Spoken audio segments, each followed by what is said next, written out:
வணக்கம்.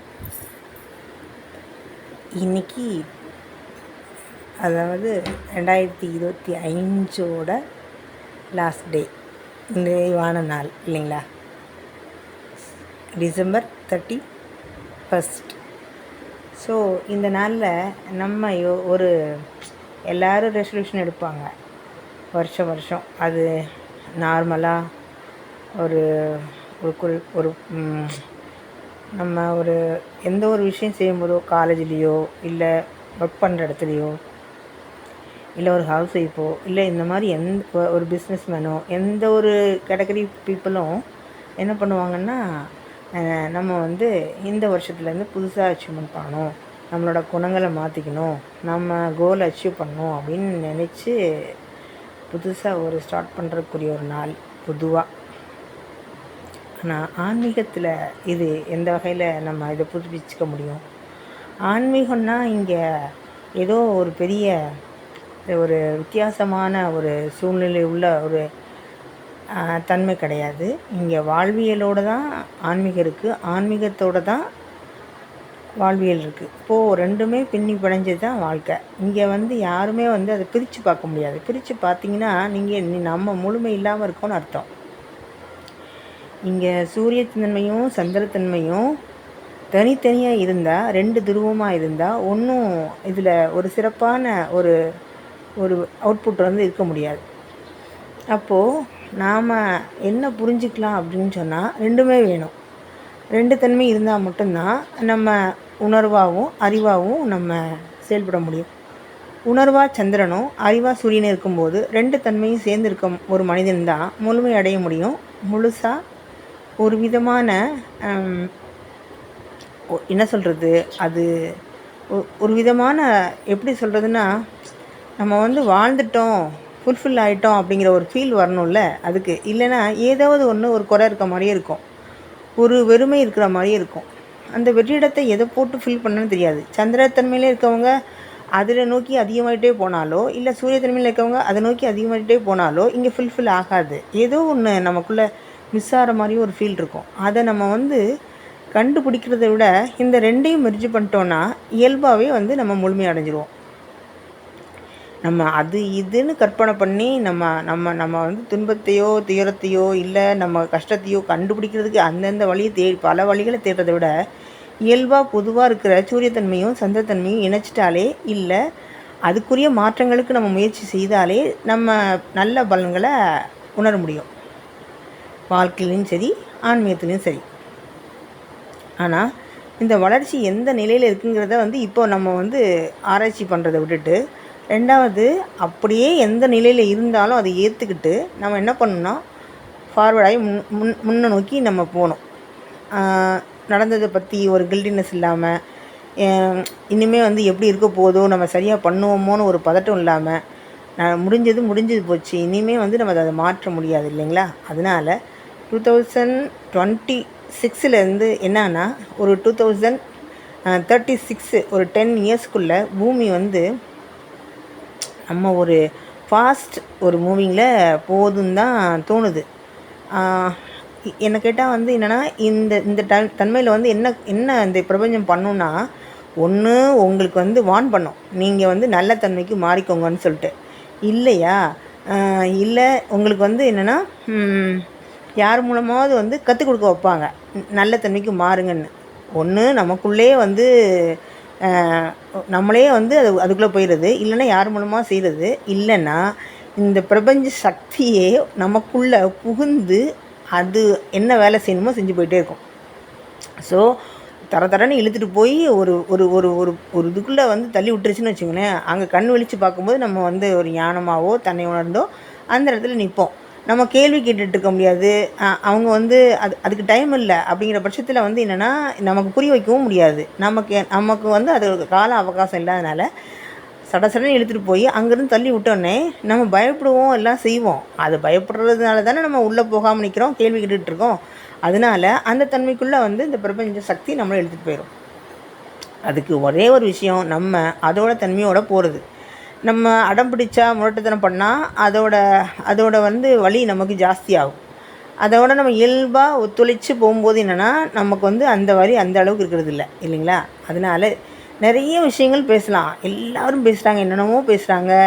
எல்லாத்துக்கும் நிறைய பேர் ஒரு என்ன சொல்கிறதுனா அப்படி மணி மாதிரி ஒரு முத்துக்களை வந்து கோர்த்த மாதிரியெல்லாம் பேசுகிறாங்க. ஆனால் அந்த செயல் பத்தாது.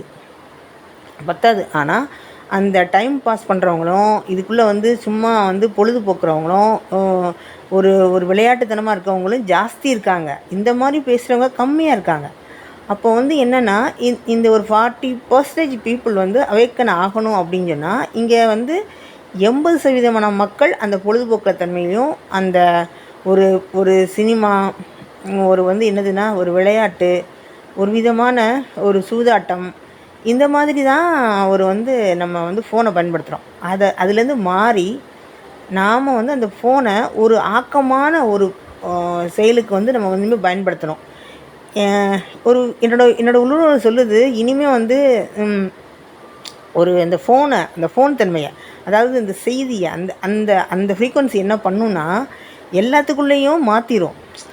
இயற்கை விவசாயம், நல்ல எஜுகேஷன், சுகாதாரமான ஒரு நீர், ஒரு உணவு, வறுமை போக்குறதுக்கு, தொழில் வளர்ச்சி அடைகிறதுக்கு, அந்த வளங்களெல்லாம் நம்ம மீட்டெடுத்து நம்ம இயற்கையில் கொண்டு போகிறதுக்கு நம்ம ஒரு கிட்டத்தட்ட ஒரு 200 300 வருஷம் 400 வருஷம் முன்னாடி, ஏன் 500 வருஷம் முன்னாடி நம்ம வந்து ஒரு விதமான ஒரு தன்மைகள் இருந்தாலும் அதுவும் நம்ம 1500 2000 வருஷம் முன்னாடி நம்ம எவ்வளோ வளங்களோடையும் எவ்வளோ செழிப்போடையும் இருந்தோமோ அந்த வளங்களையும் மெர்ஜ் பண்ணுற மாதிரி ஒரு கால சூழ்நிலை வந்துச்சுன்னு வச்சுக்கோங்களேன். அதுக்கு நம்ம தயாராகணும்.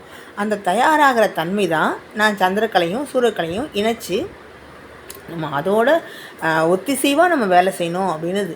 அதுக்கு நம்ம என்ன பண்ணணும் அப்படின்னு சொன்னால் நம்ம எல்லாத்தையும் மறந்துட்டு முன்னாடி நடந்தது இனிமேல் நடக்க போதெல்லாம் மறந்துட்டு விட்டுட்டு இயல்பாக நமக்குள்ளே இருந்து என்ன நடக்குதோ அதை ஏற்றுக்கிட்டு அப்படியே அதை விட செயல் பண்ணணும். அவ்வளோதான். மற்றதெல்லாம் பிரபஞ்சமே பார்த்துக்கும். அந்த சக்தியை வந்து நம்ம கிரகிக்கிற தன்மையும் அந்த சக்தியோடு நம்ம வந்து செயல்படுறது மட்டும்தான் நம்மளோட வேலையாக இருக்கணும். இதுதான் இந்த ரெண்டுமே வந்து இந்த பிரபஞ்சத்துக்கு அது சொல்கிற மெசேஜ். ஸோ இங்கே வந்து அப்போ ஞானிகளும் சித்தர்களும் இவங்கெல்லாம் இருக்காங்க இல்லையா, இவங்கெல்லாம் இப்போ எழுந்து வந்து நமக்குள்ள மனிதர்களாக இருந்து அந்த எனர்ஜியை வந்து இன்னும் கொஞ்சம் பாஸ் பண்ணுறாங்க. அப்போ அந்த பிரபஞ்சத்தில் நம்ம சிலப்பதிகாரத்துலலாம் படிச்சிருப்போம், 21 நாட்கள் வசந்த விழாவில் தேவர்களும் மனிதர்களும் இங்கே சமமாக அந்த பூமியில் வந்து உலாவுவாங்கன்னு சொல்லிட்டு. அப்போ அதே மாதிரி இந்த ஞானிகளும் சித்தர்களும் முந்தி வந்து ஒரு சமாதியில் இருந்திருப்பாங்க இல்லையா, அந்த சமாதியிலேருந்து மீண்டு வந்து இங்கே இருக்க மக்களுக்கெல்லாம் அவேக்கன் கொடுக்குறதுக்கு உதவி பண்ணுவாங்க. அதாவது இங்கே குயிக் டைமில் நம்ம பண்ணணும் அப்படிங்கிற ஒரு ப்ராசஸ் கீழே நம்ம வந்ததுனால, அதுவும் இல்லாமல் இங்கே சக்தி ஒளியுகத்தை நோக்கி நம்ம ஃபாஸ்ட்டாக போகிறதுனால இங்கே இருக்கவங்களுக்கெல்லாம் அந்த ப்ராசஸ் வந்து முக்கியம் அப்படிங்கிறதுனால இந்த ப்ராசஸ் நடக்குது. அப்போது அந்த தன்மைக்கு வந்து இந்த பிரபஞ்சமே, இந்த ஒத்திசைவு, இந்த காற்று, இந்த பஞ்சபூதங்கள் எல்லாமே அந்த தன்மைக்கு மாறினோடனே நம்மளும் அந்த மாதிரி மாறிடுவோம். ஒரு இதமாக பேசுகிறது, ஒரு கனிவோடு நடந்துக்கிறது, ஒரு விலங்குகள்கிட்டையும் இப்போ பாருங்களேன், சில விலங்குகள்லாம் வந்து வருது இல்லை, இதே மாதிரி நிறைய விலங்குகள், யானை வந்து தண்ணி யானை வந்து குட்டியை காப்பாற்றுன்னு சொல்கிறது, ஒரு பாம்புக்கு தண்ணி கொடுக்குறது, அப்புறமா இது வந்து ஒரு குரங்கு குட்டியோ என் குழந்தையை காப்பாற்றுங்கன்னு ஆபத்து இருக்கிறவங்கள்ட்ட வந்து இருக்கிற அந்த குரங்கு குட்டியை வந்து காப்பாற்றுறதுக்கு மனிதர்கள்கிட்ட வந்து எப்படி உதவி கேட்குது. இதை மாதிரி நிறைய இன்சிடெண்ட் நடக்கும். அதே மாதிரி இங்கே வந்து பதர் மாதிரி இருக்க மனித உயிர்கள் எல்லாம் கொத்தாக சாவாங்க. ரெண்டாவது என்னன்னு கேட்டிங்கன்னா, நல்ல விதை நிலையில் உள்ள உயிர்கள் வந்து இங்கே வந்து பதப்படுத்தப்படுறதுக்காண்டி நிறைய வந்து நம்ம வந்து அந்த இறைத்தன்மை நமக்குள்ள சக்தியாக இறங்கும். இதை எப்படி சொல்லலான்னா, இந்த பக்தி முறையில் ஆன்மீகம் அதாவது எப்படி ஆகும்னு கேட்டிங்கன்னா, இங்கே வந்துட்டு இப்போ வந்து நம்ம திருக்குறள், திருவாசகம், தேவாரம், திருப்புகழ் இதெல்லாம் படிக்கிறோம் இல்லையா, இதெல்லாம் எழுதினவங்க யார்? திருவள்ளுவர், அருணகிரிநாதர், அப்புறம் வந்து சமயக்குறவர்கள் அப்படி எழுதினாங்க இல்லையா. அவங்க எழுதின புக்கை படிச்சுட்டு இருந்தோம். அவங்க என்ன முறையில் எழுதிட்டு போனாங்களோ அந்த புக்கை படிச்சுட்டு அதுக்கு விளக்கம் நம்மளே கண்டுபிடிச்சி ஒரு 10-15 பேர் வந்து எந்த மாதிரி கொடுத்தாலும் நம்ம ஏற்றுக்கிட்டு அதில் வந்து நம்ம பட்டிமன்றம் வச்சுக்கிட்டு நம்ம ஆராய்ச்சி பண்ணிக்கிட்டு இந்த மாதிரி பள்ளி கல்வியில் அந்த இதை இணைச்சிக்கிட்டு இந்த மாதிரி நம்ம படிச்சுட்டு இருந்தோம் இல்லையா. இப்போது இந்த காலகட்டத்தில் என்ன ஆகும்னு கேட்டிங்கன்னா, அந்த ஃபார் எக்ஸாம்பிள் மாணிக்க வாசகரே, இல்லைன்னா அருணகிரிநாதரே, இல்லைன்னா for example Tesla, Newton, Einstein போன்றவங்கெல்லாம் அந்த தியரி எழுதிட்டு போன சயின்ஸை நம்ம அவங்கள படிக்கிறத விட இப்போ அவங்களே நமக்கு கூட வந்து எப்படி பாடம் நடத்தினா எப்படி இருக்கும், நமக்கே வந்து சொல்லிக் கொடுத்தா எப்படி இருக்கும், அந்த மாதிரி தன்மையில் இங்கே வந்து ஒரு விதமான வளர்ச்சி அடையும். அப்போது இந்த 2026ங்கிறது ஒரு யுகத்தின் தொடக்கமாக இங்கே உள்ள மக்கள் எல்லாம் ஒரு விழிப்புணர்வு தன்மைக்கு இயல்பாகவே ஆக்கப்படுறதுக்காக நடக்கிறதுனால நம்ம வந்து ஏற்கனவே கொஞ்சம் அந்த ஆரம்ப கட்டத்தில் இருக்கவங்க வந்து இதை துரிதப்படுத்திக்கணும், விழிப்புணர்வு வந்து ஜாஸ்தி பண்ணிக்கணும். இது வந்து இன்னும் காலங்கள் ரொம்ப இருக்குங்கிறத ஷார்ட் டைம்னு உணர்ந்துட்டு நம்ம வந்து ஃபாஸ்ட்டாக இந்த வேலை செய்யணும். இந்த பூமிக்குள்ளே தன்னிடுதல் வந்து எல்லாத்துக்கும் இப்போல்லாம் ஒரு பூ எப்படி மொட்டு மலருது, நம்மக்கிட்ட வந்து ஒரு ரோஸ் செடியை வளர்த்தும் போது எப்படி ஒரு மொட்டு மலர்ந்துடுது, நைட் மொட்டாக இருக்கும், அப்படி பார்த்துட்டே இருப்போம் மலரான்னு, காலையில் மலர்ந்துடும். அது மாதிரி இங்கே மலருதல் நடந்துடும், தன்னை உணர்தல் நடந்துடும். அது எப்படின்னு கேட்டிங்கன்னா, இங்கேருந்து வரும்போது நம்ம ஆல்ரெடி ஞானத்தோடு தான் வந்திருக்கோம், ஞானமாக தான் இருக்கோம். ஆனால் இங்கே இருக்க சில கரைகள், குப்பைகள், அப்புறம் வந்து என்னென்னா ஒரு மோசமான எண்ணங்கள், இந்த மாதிரி நமக்குள்ள ஒரு தூய தன்மை வந்து மறைக்கப்பட்டு எப்படி ஒரு குளத்துல பாசி படிஞ்சு எப்படி அந்த தூய்மை மறைஞ்சிருமோ அது மாதிரி நமக்குள்ள தன்மை ஆன்மாவின் இந்த ஒளி, அந்த வெளிச்சம் மறைக்கப்பட்டுருது. அப்போது அந்த திரை விளக்குன மாதிரி எல்லாமே விழுந்த உடனே அடித்து எல்லாத்தையும் நொறுக்கி கீழே போட்டோடனே ஆல்ரெடி இயல்பாக நம்ம வந்து மெலிந்துருவோம், ஒளிர்ந்துருவோம் இல்லைங்களா? அப்போது அந்த செயல் நடக்கிறதுக்கு தான் இந்த மாதிரி நம்ம ப்ராசஸ் எல்லாம் இயற்கை பண்ணுது. அப்போது இங்கே மனிதர்கள் வந்து மோஸ்ட்லி இறக்கும்போது மட்டும்தான் ஒரு 80% 90% மக்கள் ஞானம் அடைஞ்சே போகிறாங்க. அப்போ இங்கே இருந்தே ஞானம் அடைஞ்சு அந்த ஞானமடைஞ்ச தன்மையோடு இந்த பூமிக்குள்ளே உலாவி அந்த செயலையும் இங்கே நடத்தி ஏற்கனவே மக்களுக்கு தேவைப்படுறவங்களுக்கு உதவி தேவைப்படுறவங்களுக்கு பண்ணி அதே மாதிரி அந்த அந்த அவங்க சக்தி நிலையை வச்சு இந்த பூமியை வேற ஒரு நல்ல சூப்பரான ஒரு பரிமாணத்துக்கு மாற்றுறதுக்காண்டி இங்கே அந்த சக்தி யுகம் ஸ்டார்ட் பண்ணுறதோட நோக்கத்துக்காண்டி இங்கே வந்து நம்ம என்ன பண்ணுறோம் அப்படின்னா, இந்த பூமி இந்த கண்டிஷனில் இருக்குங்கிறத நம்ம வந்து உணர்ந்தால் மட்டும்தான் அதை நம்ம உள்வாங்கிக்க முடியும் இல்லைங்களா? அதனால் இந்த 2026 நம்ம எப்படி எடுத்துக்கணுன்னா, இது வந்து ஒரு பொன்னான வாய்ப்பாக எடுத்துக்கணும். இங்கே மக்கள் வந்து ஏதோ பொழுதுபோக்க வந்ததை மறந்துட்டு ஒரு உணவுக்காண்டி, ஒரு போகத்துக்காண்டி, அந்த மாதிரி வந்து ஒரு பொழுதுபோக்க ஒரு வேலைக்காண்டி, ஒரு பிழைப்புக்காண்டி, ஒரு குழந்தைய பெற்று வளர்த்தோம், அவங்கள வந்து படிக்க வச்சோம், கல்யாணம் பண்ணி கொடுத்தோம், கடைசியில் வயசாகி நம்ம செத்தோம் அப்படிங்கிறத தாண்டி இந்த பூமியில் நம்ம என்ன பண்ணோம், அப்படி பண்ண வந்திருக்கோங்கிறத நம்ம வந்து உணரணும். உணர்ந்துட்டதோடு இல்லை, அடுத்த ப்ராசஸ் வேகமாக நடக்கணும், அதுக்கடுத்த ப்ராசஸ் அடுத்தடுத்தது வேகமாக நடக்கணும். ஒரு யுகத்தில் செய்கிறது இங்கே வந்து ஒரு ஒரு ஒரு நூற்றாண்டுலேயே ஒரு ஒரு 100 வருஷத்தில், ஒரு 50 வருஷத்தில், 20 வருஷத்தில் நடக்கக்கூடிய ப்ராசஸை இந்த ஒரு வருஷத்துக்குள்ளே இந்த இந்த 2026லேருந்து 2036க்குள்ளே நம்ம வந்து அதை அச்சீவ் பண்ணி ஆகணும். அதனால் இங்கே வந்து கேள்வி கேட்குறத விட்டுட்டு, யோசிக்கிறத விட்டுட்டு, இங்கே நிறைய குருமார்கள் இருக்காங்க, நிறைய தியான முறைகள் இருக்குது, நிறைய விதமான ஒரு வசதிகள், வாய்ப்புகள் இருக்குது. அதை நம்ம சட்டுன்னு நமக்கு பயன்படுத்திக்கிட்டு அதில் ஆராய்ச்சி பண்ணாமல், கேள்வியை கேட்காம, அவங்கவுங்களுக்கு என்ன முடியுதோ, அவங்கவுங்களுக்கு என்ன வசதி இருக்கோ அந்த சூழ்நிலையை எடுத்துகிட்டு நம்ம தியானம், தவம்லாம் கண்டினியூ பண்ணவங்க வந்து இன்னும் ஃபாஸ்ட்டாக பண்ணி அந்த நிலையை நம்ம ரீச் பண்ணணும். அதுதான் இங்கே முக்கியம். பார்த்துக்கலாம், டைம் இருக்குது, இன்னும் அப்படின்னு சொல்கிறதுக்கு இங்கே டைம் இல்லை.